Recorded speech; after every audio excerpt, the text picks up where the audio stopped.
Il-Gvern mhux talli ma jgħinix talli qed jagħmlilna l-bsatem fir-roti. Għal dan is-Sindku ta' San Ġwan qed Bonello Depuy waqt l-attività li saret l-4 filgħaxija fejn semma kif il-Kunsill Lokali ħadem u għamel dak kollu li seta' l-lokal. Iżda sfortunatament ma setax jagħmel kollox minħabba li jiddependi fuq il-Gvern u bil-fondi li għandu jrid jieħu ħsieb kollox, fosthom il-pagi tal-ħaddiema, it-toroq, bozzozz u ħafna affarijiet oħra.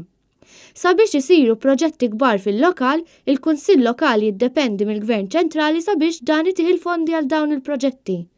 Huwa tkellem ukoll dwar il-proġett ta' Ġnien Caring Rec, fejn tenna li l-Gvern nesal kollox dan il-proġett u għadu ma taleb da risposti jekk hux ser jitkompla jew le. Tkellem ukoll fuq proġetti oħra li minħabba nuqqas ta' flus min-naħa tal-Gvern sfaxxaw fix-xejn. Il-Gvern li tant jgħid bis-surplus u bl-affarijiet tajbin m'għandux flus biżejjed biex jagħmel il-car park tal-Università.